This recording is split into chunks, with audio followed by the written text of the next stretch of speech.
Seigneur, nous savons que tu nous aimes sans mesure. Tu n'as pas refusé ton propre Fils, mais tu l'as livré pour sauver tous les hommes. Aujourd'hui encore, montre-nous ton amour. Nous voulons suivre le Christ qui marche librement vers sa mort. Soutiens-nous comme tu l'as soutenu et sanctifie-nous dans le mystère de sa Pâque. Par Jésus notre Seigneur qui règne pour les siècles des siècles. Amen. Nous écoutons la parole de Dieu. Première lecture.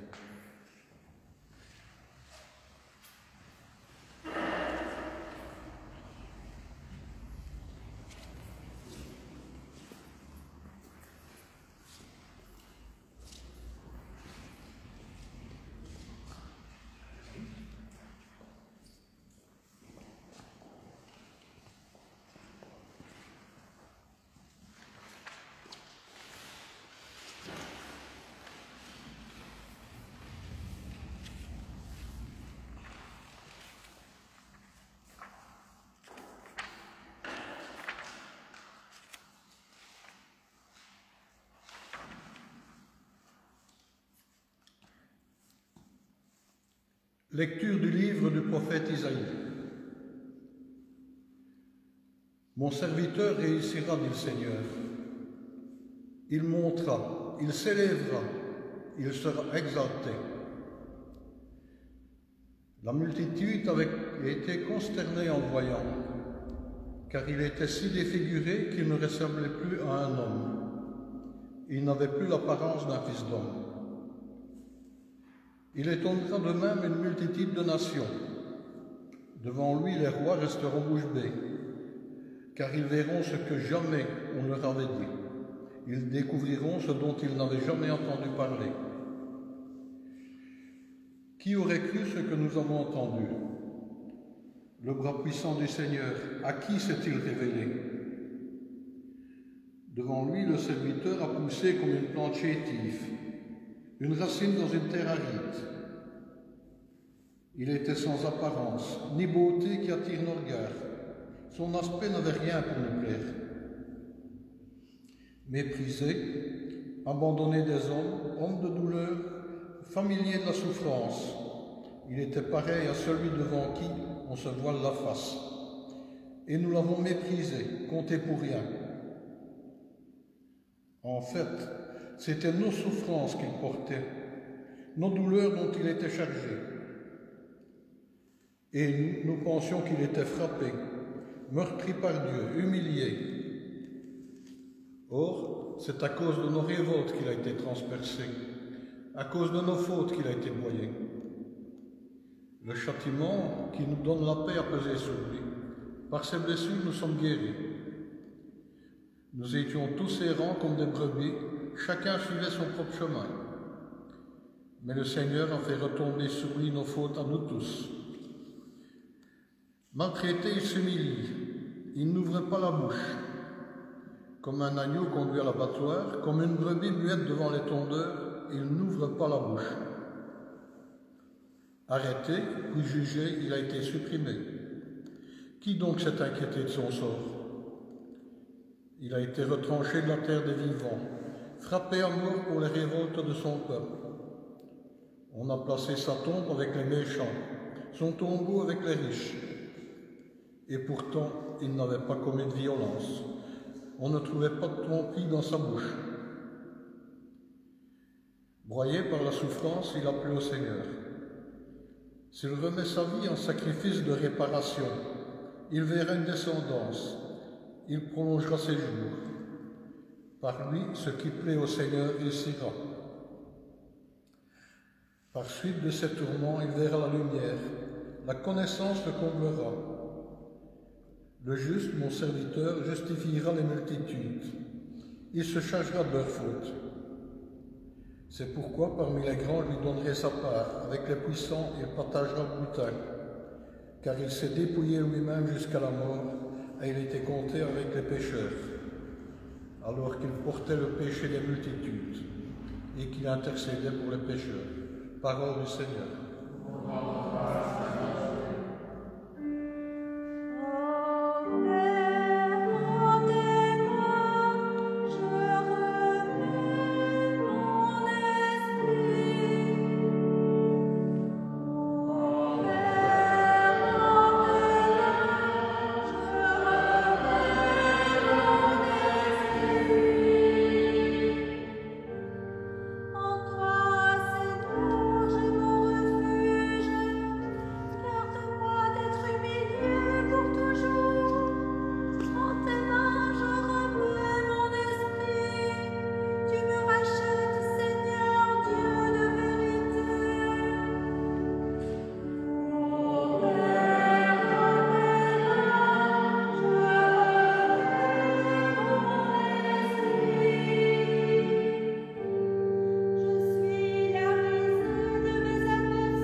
Lecture de la lettre aux Hébreux. Frères, en Jésus, le Fils de Dieu, nous avons le grand prêtre par excellence, celui qui a traversé les cieux. Tenons donc ferme l'affirmation de notre foi. En effet, nous n'avons pas un grand prêtre incapable de compatir à nos faiblesses, mais un grand prêtre éprouvé en toutes choses à notre ressemblance, excepté le péché. Avançons-nous donc avec assurance vers le trône de la grâce pour obtenir miséricorde et recevoir en temps voulu la grâce de son secours. Le Christ, pendant les jours de sa vie dans la chair, offrit avec un grand cri dans les larmes des prières et des supplications à Dieu qui pouvaient le sauver de la mort, et il fut exaucé en raison de son grand respect.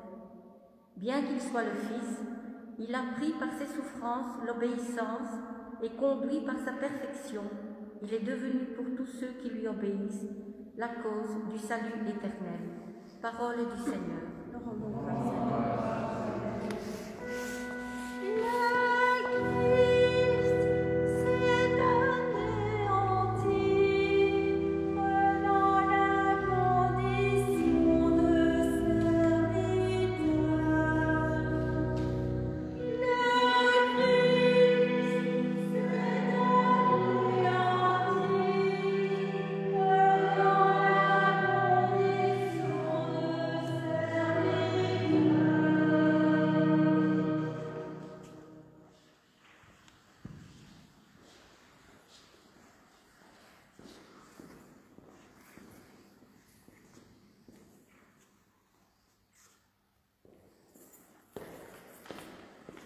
Nous allons ensemble écouter la passion de notre Seigneur selon Saint Jean.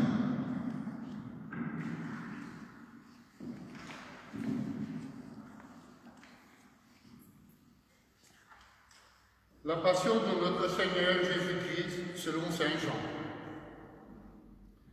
En ce temps-là, après le repas, Jésus sortit avec ses disciples et traversa le torrent de Cédron. Il y avait là un jardin dans lequel il entra avec ses disciples. Judas, qui le livrait, connaissait l'endroit lui aussi, car Jésus et ses disciples s'y étaient souvent réunis. Judas, avec un détachement de soldats, ainsi que des gardes envoyés par les grands prêtres et les pharisiens, arrivent à cet endroit. Ils avaient des lanternes, des torches et des armes. Alors Jésus, sachant tout ce qui allait lui arriver, s'avança et leur dit : « Qui cherchez-vous ? » Ils lui répondirent : « Jésus, le Nazaréen. » Il leur dit : « C'est moi, je le suis. » Judas, qui le livrait, se tenait avec eux. Quand Jésus leur répondit : « C'est moi, je le suis », ils reculèrent et ils tombèrent à terre. Il leur demanda de nouveau : « Qui cherchez-vous » Ils dirent : « Jésus, le Nazaréen. » Jésus répondit : « Je vous l'ai dit, c'est moi, je le suis. Si c'est bien moi que vous cherchez, cela, laissez-les partir. » Ainsi s'accomplissait la parole qu'il avait dite : « Je n'ai perdu aucun de ceux que tu m'as donnés. » Or, Simon-Pierre avait une épée. Il la tira, frappa le serviteur du grand prêtre et lui coupa l'oreille droite. Le nom de ce serviteur était Malchus. Jésus dit à Pierre : « Remettons-le au feu. La coupe que m'a donnée le Père, vais-je refuser de la boire ?»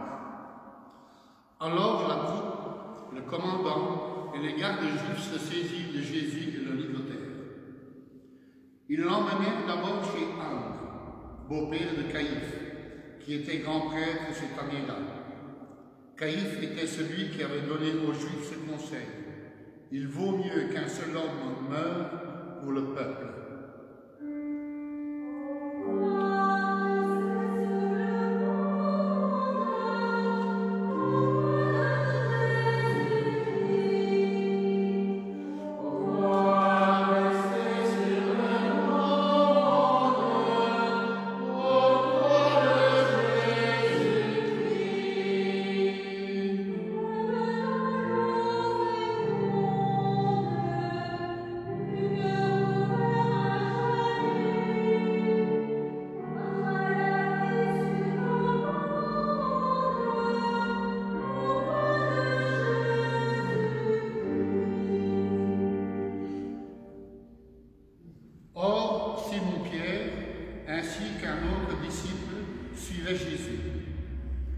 Comme ce disciple était connu du grand prêtre, il entra avec Jésus dans le palais du grand prêtre. Pierre se tenait près de la porte, dehors. Alors l'autre disciple, celui qui était connu du grand prêtre, sortit, dit un mot à la servante qui gardait la porte et fit entrer Pierre. Cette jeune servante dit alors à Pierre : « N'es-tu pas, toi aussi, l'un des disciples de cet homme ?» Il leur répondit : « Non, je ne le suis pas. » Les serviteurs et les gardes se tenaient là. Comme il faisait froid, ils avaient fait un feu de braise pour se réchauffer. Pierre était avec eux, en train de se chauffer. Le grand prêtre interrogea Jésus sur ses disciples et sur son enseignement. Jésus lui répondit : « Moi, j'ai parlé au monde ouvertement. J'ai toujours enseigné à la synagogue et dans le temple, là où tous les Juifs se réunissent, et je n'ai jamais parlé en cachette. Pourquoi m'interroges-tu? Ce que je leur ai dit, demande-le à ceux qui m'ont entendu. Eux savent ce que j'ai dit. » À ces mots, un des gardes qui était à côté de Jésus lui donna une gifle en disant : C'est ainsi que tu réponds, grand prêtre ? Jésus lui répliqua. Si j'ai mal parlé, montre ce que j'ai dit de mal. Mais si j'ai bien parlé, pourquoi me frappes-tu? Anne l'envoya toujours ligoter au grand prêtre Caïphe. Simon-Pierre était donc en train de se chauffer. On lui dit: N'es-tu pas toi aussi l'un de ses disciples? Pierre le nia et dit: Non, je ne le suis pas. Un des serviteurs du grand prêtre, parent de celui à qui Pierre avait coupé l'oreille, insista. Est-ce que moi, je ne t'ai pas vu dans le jardin avec lui? Encore une fois, Pierre le nia, et aussitôt un coq chanta.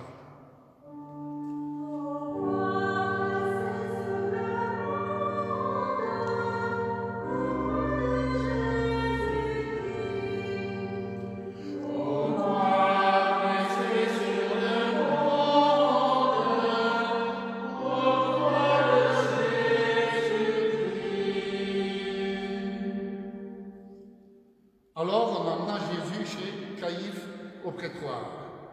C'était le matin. Ceux qui l'avaient emmené n'entraient pas dans le prétoire pour éviter une souillure et pouvoir manger l'agneau pascal. Pilate sortit donc à leur rencontre et demanda: Quelle accusation portez-vous contre cet homme? Ils lui répondirent: S'il n'était pas malfaiteur, nous ne t'aurions pas livré cet homme.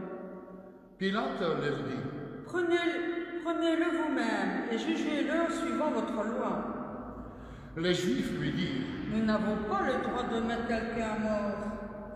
Ainsi s'accomplissait la parole que Jésus avait dite pour signifier de quel genre de mort il allait mourir. Alors Pilate rentra dans le prétoire, il appela Jésus et lui dit: Es-tu le roi des Juifs?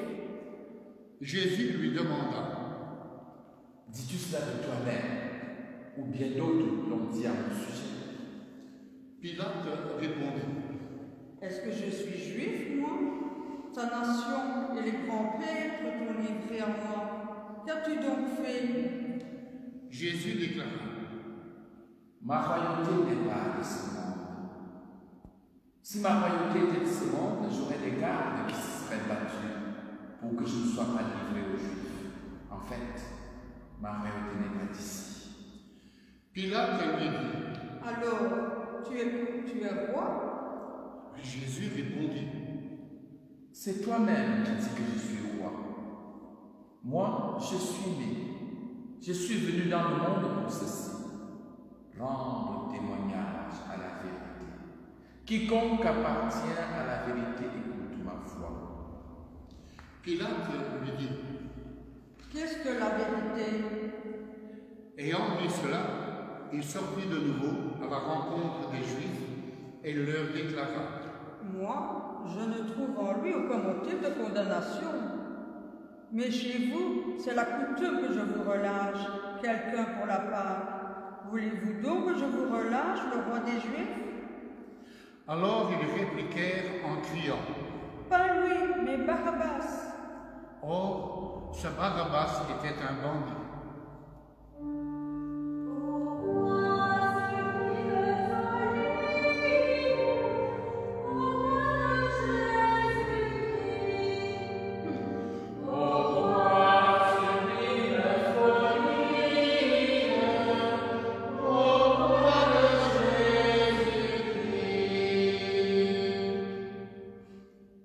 Alors, Pilate fit saisir Jésus pour qu'il soit flagellé.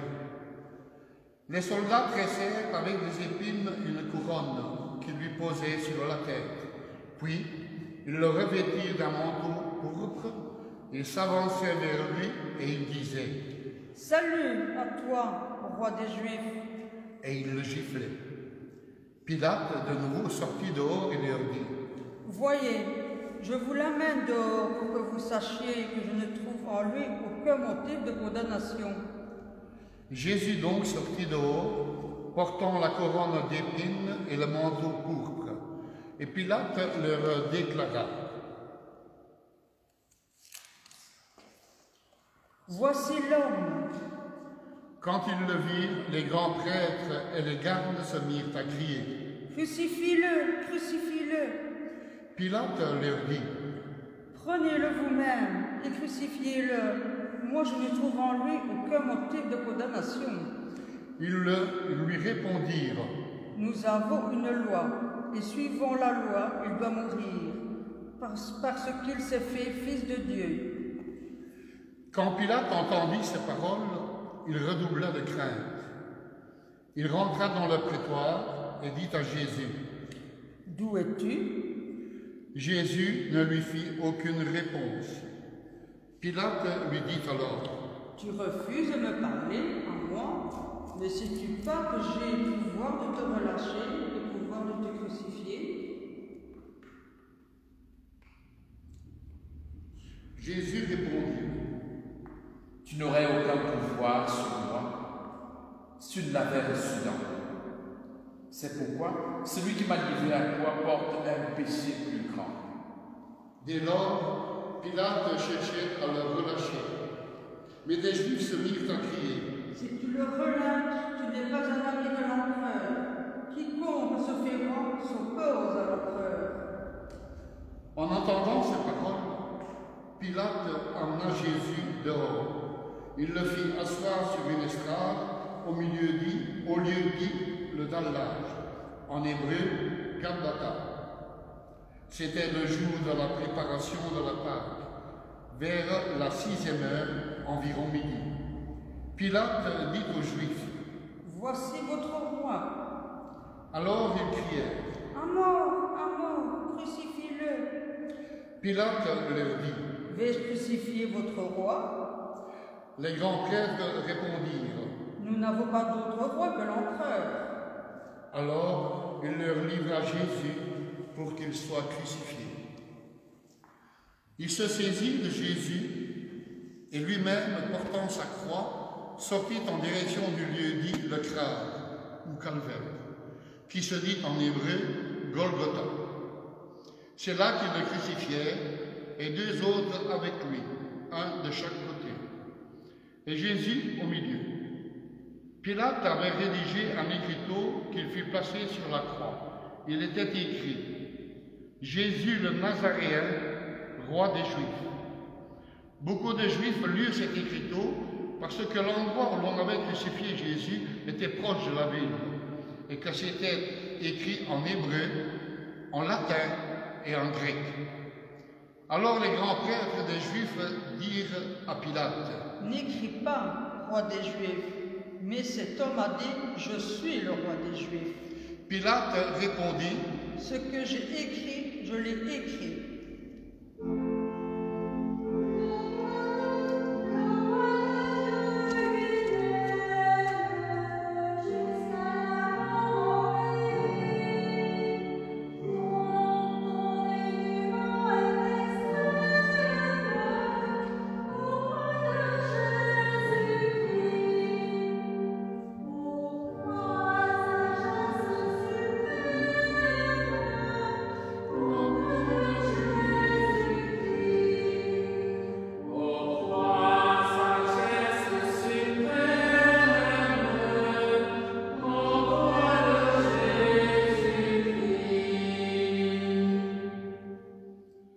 Quand les soldats eurent crucifié Jésus, ils prirent ses habits, ils en firent 4 parts, une pour chaque soldat.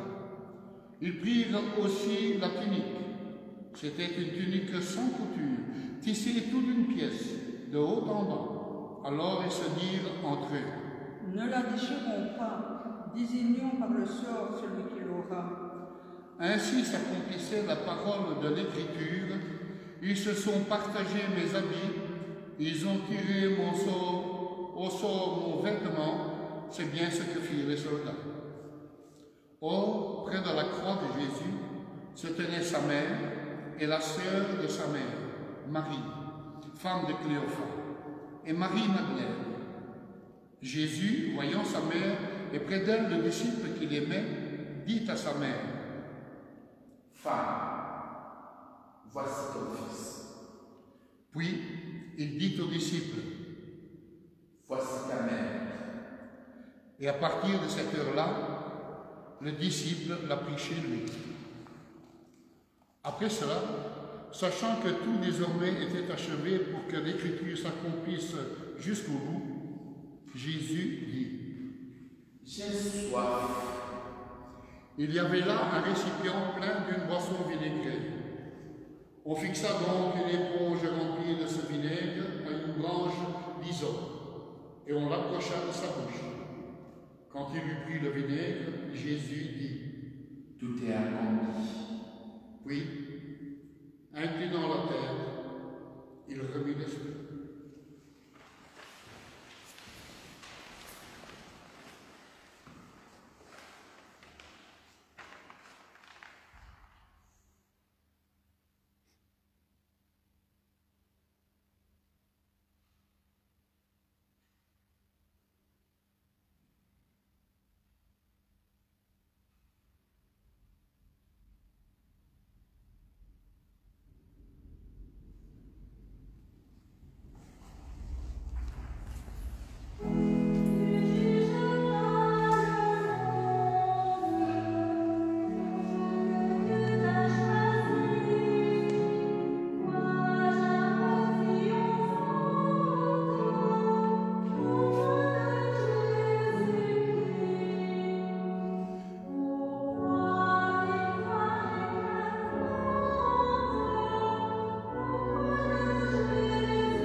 Comme c'était le jour de la préparation, c'est-à-dire le vendredi, il ne fallait pas laisser les corps en croix durant le sabbat. D'autant plus que ce sabbat était le grand jour de la Pâque. Ainsi, les Juifs demandèrent à Pilate qu'on enlève les corps après leur avoir brisé les jambes. Les soldats allèrent donc briser les jambes du premier, puis de l'autre homme crucifié avec Jésus. Quand ils arrivèrent à Jésus, voyant qu'il était déjà mort, ils ne lui brisèrent pas les jambes. Mais un des soldats, avec sa lance, lui perça le côté. Et aussitôt, il en sortit du sang et de l'eau. Celui qui a vu rend témoignage, et son témoignage est véridique. Et celui-là sait qu'il dit vrai, afin que vous aussi vous croyiez. Cela, en effet, arriva pour que s'accomplisse l'Écriture: aucun de ces os ne sera brisé. Un autre passage de l'Écriture dit encore: ils lèveront les yeux vers celui qu'ils ont transpercé.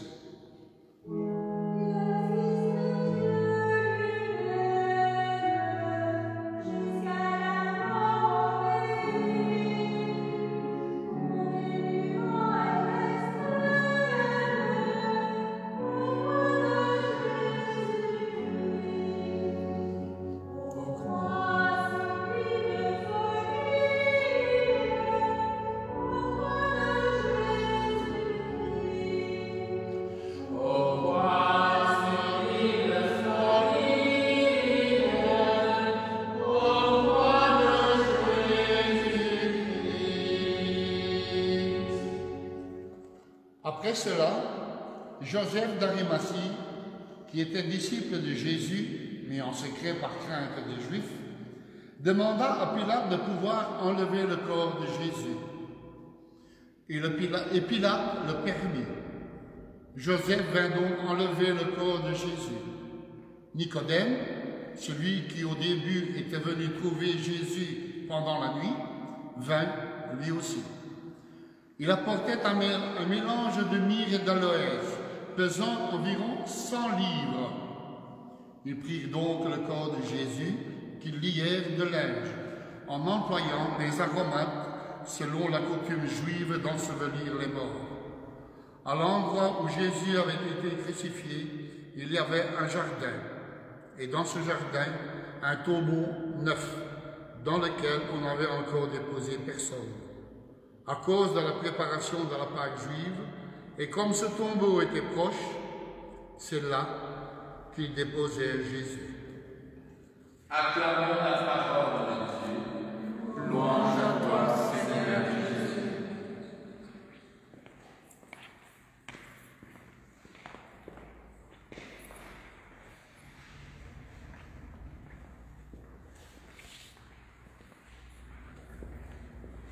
Tout est accompli.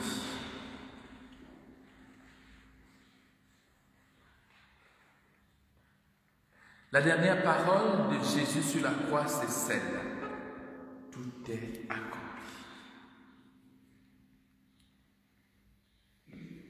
Mais qu'est-ce qui est donc accompli?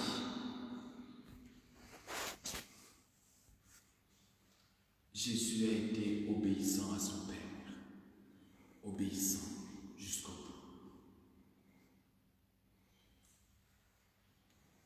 Jésus nous a révélé qui est Dieu. Il nous l'a révélé jusqu'à l'extrême. Jésus nous a manifesté l'amour de Dieu et il a manifesté jusqu'à l'infini de l'amour. Tout est accompli. Par la mort de son Fils, Dieu nous montre jusqu'où peut aller l'amour. Jusqu'où, lui, Dieu, est à mesure de se compromettre pour nous. Et malgré cette compromission, Dieu, pour nous, beaucoup n'arrivent pas toujours à le comprendre. Beaucoup n'arrivent pas à l'accepter. Dans la douleur, parfois, nous mettons en accusation Dieu. Dans l'échec, parfois, nous mettons Dieu en accusation. Et pourtant, le Seigneur est avec nous. Quand nous traversons les moments difficiles de la vie, les turbulences de l'existence, Dieu est là. Jésus, aujourd'hui, en acceptant de mourir pour nous, nous montre combien Dieu est à nos côtés pendant ces moments-là, pendant ces jours de désert de notre vie. Tout est accompli.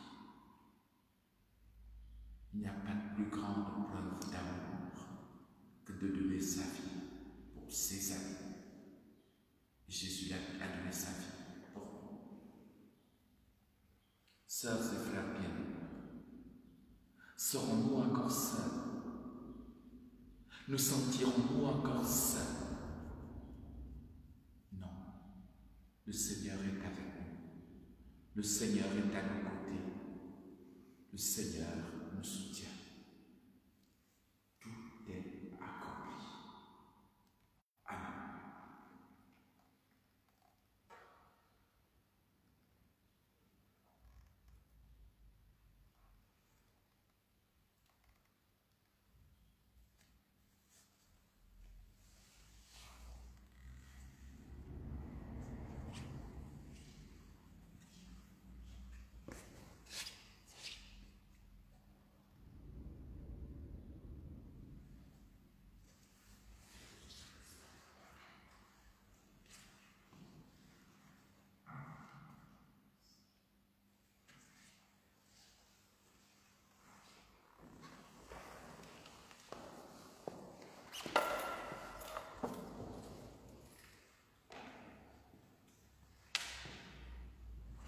En ce vendredi,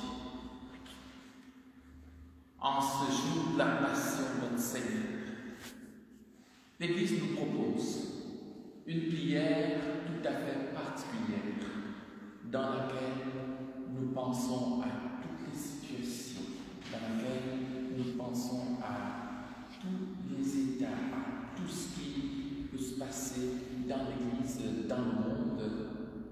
Une prière dans laquelle nous pensons à tous. Eh bien, nous rentrons dans la grande prière de l'Église, la grande intercession de l'Église en ce jour où notre Sauveur meurt sur la croix. Pour la Sainte Église,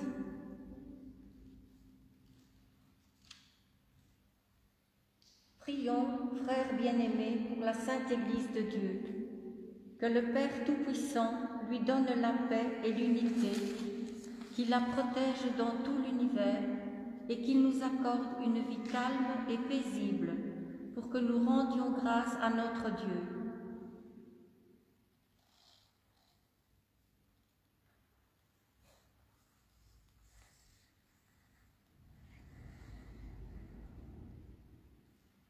Dieu éternel et tout-puissant, dans le Christ tu as révélé ta gloire à tous les peuples. Protège l'œuvre de ton amour, afin que ton Église répandue par tout l'univers demeure inébranlable dans la foi pour proclamer ton nom. Par Jésus le Christ notre Seigneur.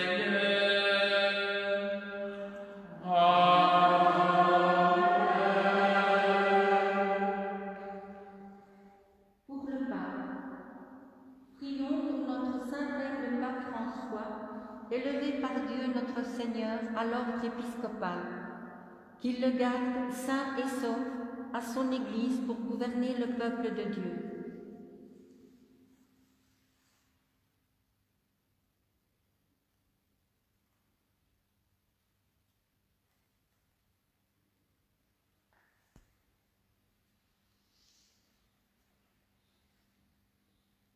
Dieu éternel et tout-puissant, dont la sagesse organise toutes choses, daigne écouter notre prière. Protège avec amour le pape que tu as choisi, afin que sous la conduite de ce pasteur, le peuple chrétien que tu gouvernes progresse toujours dans la foi. Par Jésus le Christ notre Seigneur.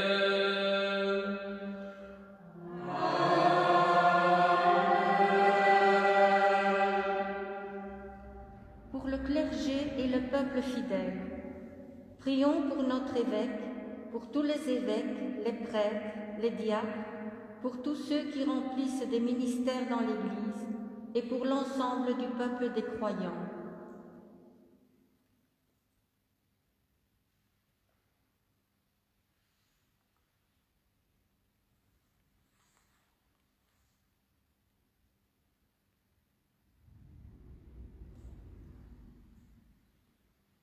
Dieu éternel et tout-puissant, dont l'Esprit sanctifié gouverne le cœur entier de l'Église, exauce les prières que nous t'adressons pour tous les ordres de fidèles qui la composent.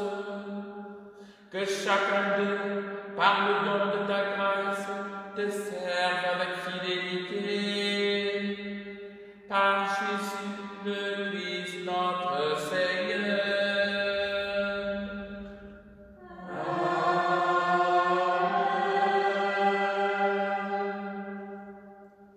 Pour les catéchumènes, prions pour nos catéchumènes. Que Dieu notre Seigneur ouvre leur intelligence et leur cœur et les accueille dans sa miséricorde. Après avoir reçu le pardon de tous leurs péchés par le bain de la naissance nouvelle, qu'ils soient incorporés à notre Seigneur Jésus-Christ.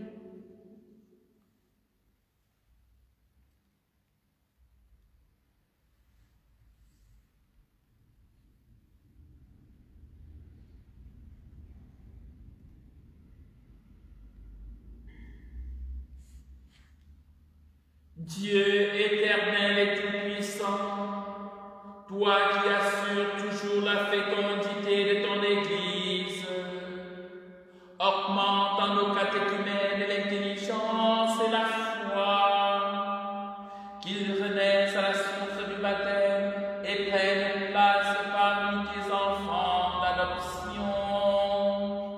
Par Jésus le Christ notre Seigneur.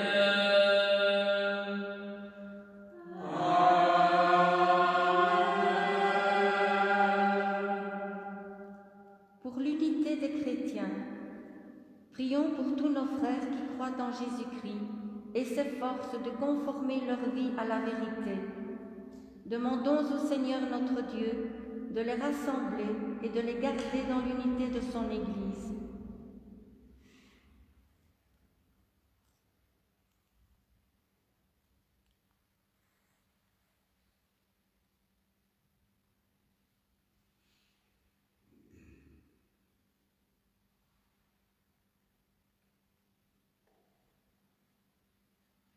Dieu éternel et tout-puissant, toi qui rassembles ce qui est dispersé et qui fais l'unité de ce que tu rassembles, regarde avec amour l'Église de ton Fils.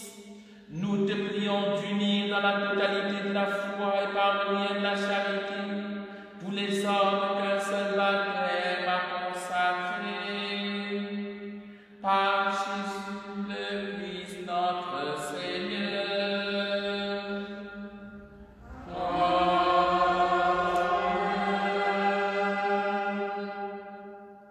Pour le peuple juif, prions pour les Juifs à qui Dieu a parlé en premier, qu'ils progressent dans l'amour de son nom et la fidélité à son alliance.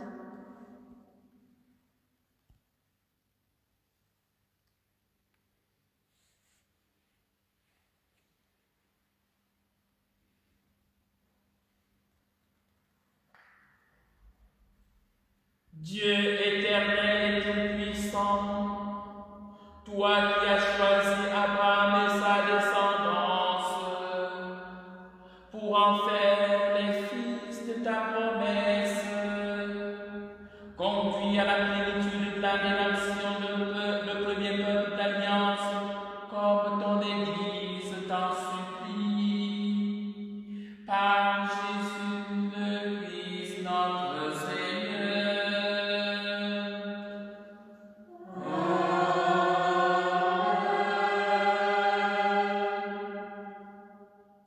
Pour les autres croyants, prions pour ceux qui ne croient pas en Jésus-Christ.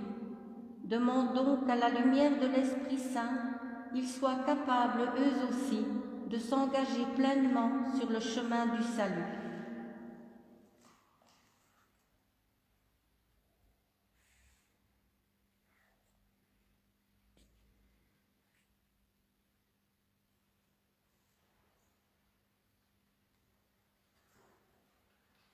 Dieu éternel et tout-puissant, donne à ceux qui ne croient pas au Christ d'aller sous ton regard avec un cœur sincère, afin de parvenir à la connaissance de la vérité.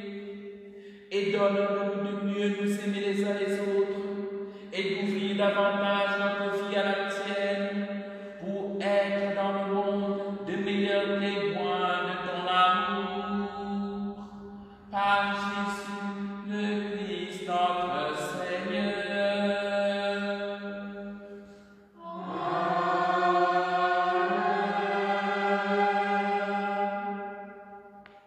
Pour celles et ceux qui ne connaissent pas Dieu, prions pour ceux qui ne connaissent pas Dieu. Demandons qu'en obéissant à leur conscience, ils parviennent à le reconnaître.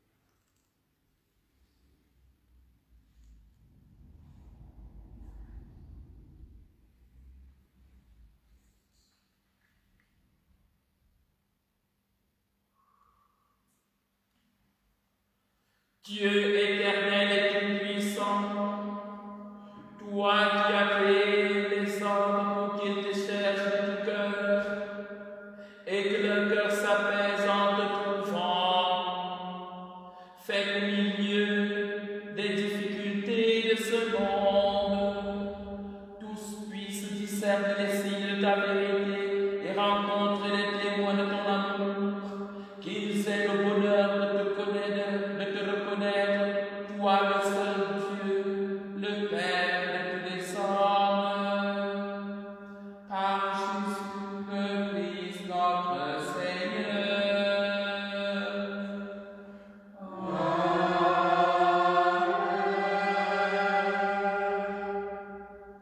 Pour les pouvoirs publics, prions pour les chefs d'État et tous les responsables des affaires publiques. Que le Seigneur notre Dieu dirige leur esprit et leur cœur selon sa volonté pour la paix et la liberté de tous.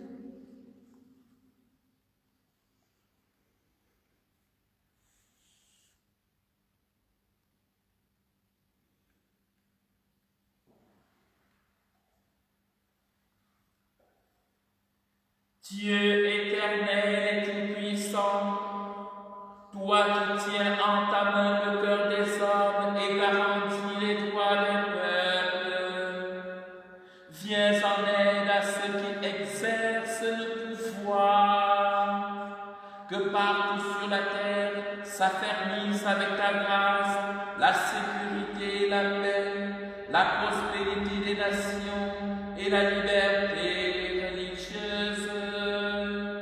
Par Jésus le Christ notre Seigneur.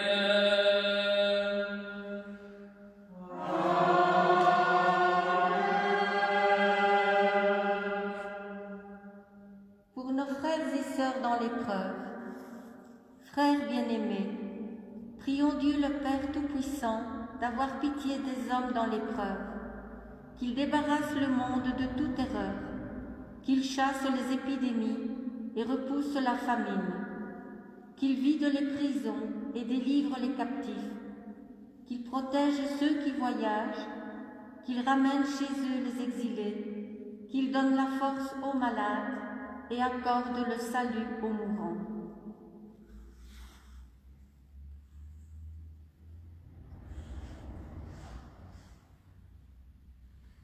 Dieu éternel et tout-puissant, consolation des affligés et force de ceux qui peinent, entends les prières des hommes qui t'appellent, quelle que soit leur souffrance, qu'ils aient la joie de trouver dans leur détresse le secours de ta miséricorde.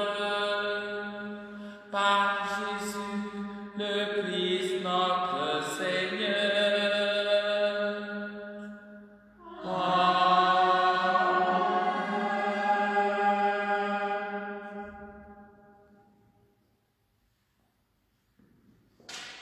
La croix, instrument du supplice, devient pour nous le signe de notre salut. La croix, depuis le vendredi au Golgotha, ce vendredi, veille de sabbat, le jour où le Christ a été fixé à la croix, cette croix est devenue le signe du chrétien. C'est l'emblème du chrétien, du christianisme. C'est par la croix du Christ que le salut est venu dans le monde. À cet instant de la célébration, sœurs et frères,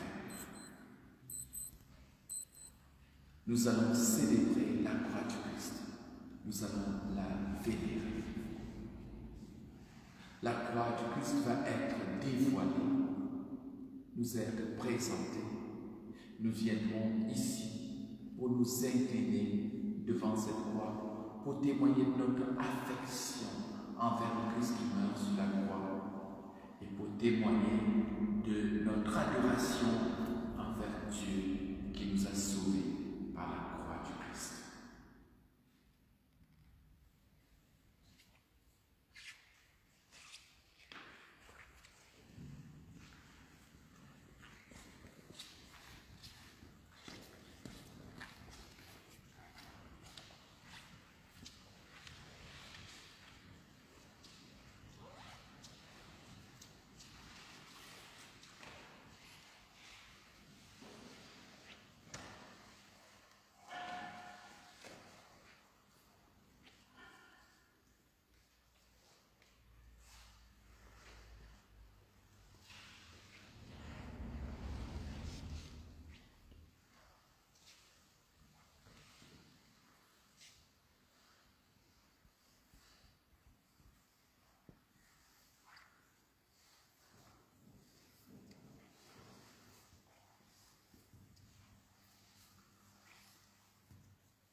en raison des mesures sanitaires, nous allons non pas faire le baiser de la croix comme on le fait habituellement.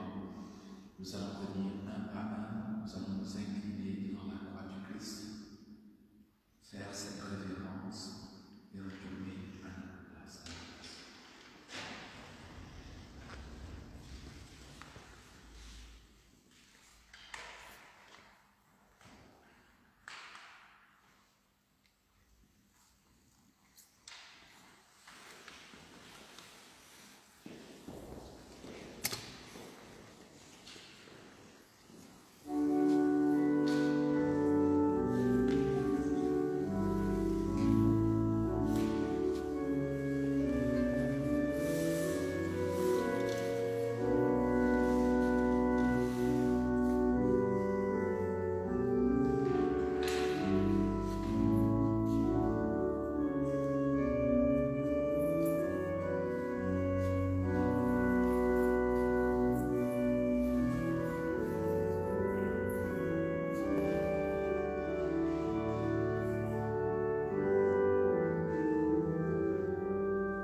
unis dans le même esprit, disons avec confiance la prière que nous avons reçue du Sauveur.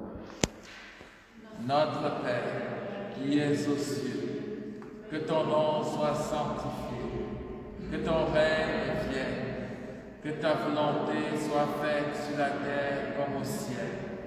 Donne-nous aujourd'hui notre pain de ce jour.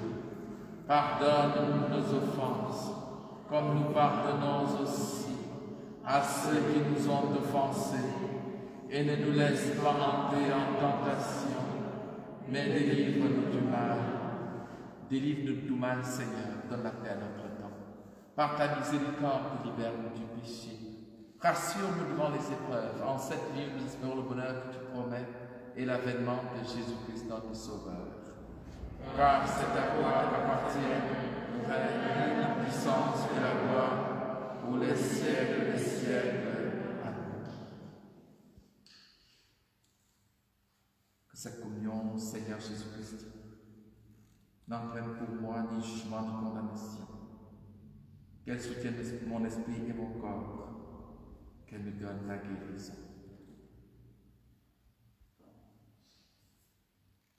Heureux les invités au repas du Seigneur. Voici l'agneau de Dieu qui enlève les péchés du monde. Seigneur, je ne suis pas digne de recevoir, mais dis seulement ma parole et je serai guéri. Le corps du Christ pour la vie éternelle. Amen.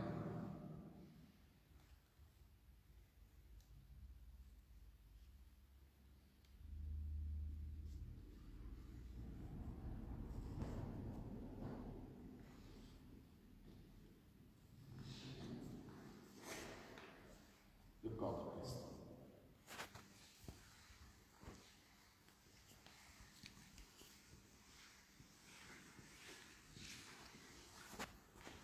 Le corps.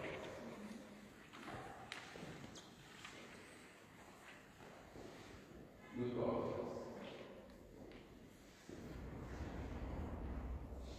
Le corps.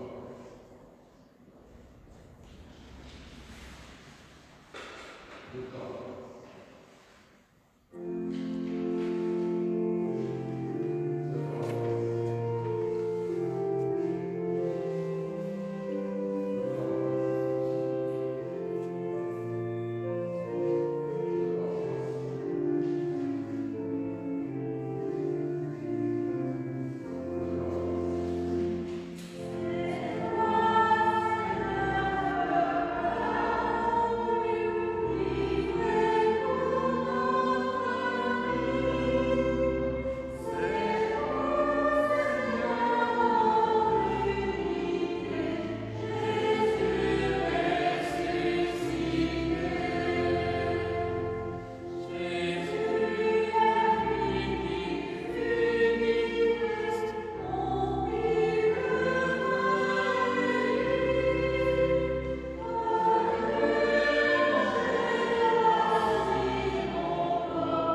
Prions le Seigneur.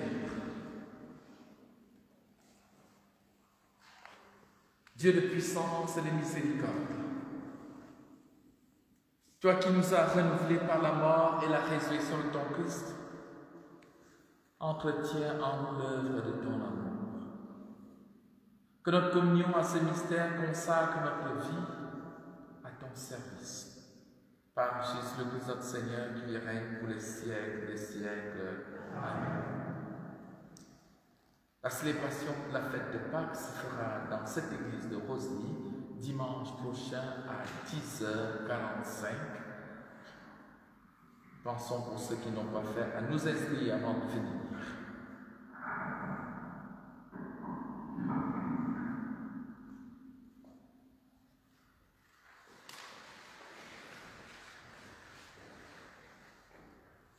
Que ta bénédiction, Seigneur, descende en abondance sur ton peuple qui a célébré la mort de ton Fils, dans l'espérance de sa propre résurrection. Accorde-lui pardon et réconfort. Augmente sa foi. Assure son éternelle rédemption. Par Jésus-Christ notre Seigneur, lui qui est mort pour nous, vivant pour les siècles des siècles. Amen.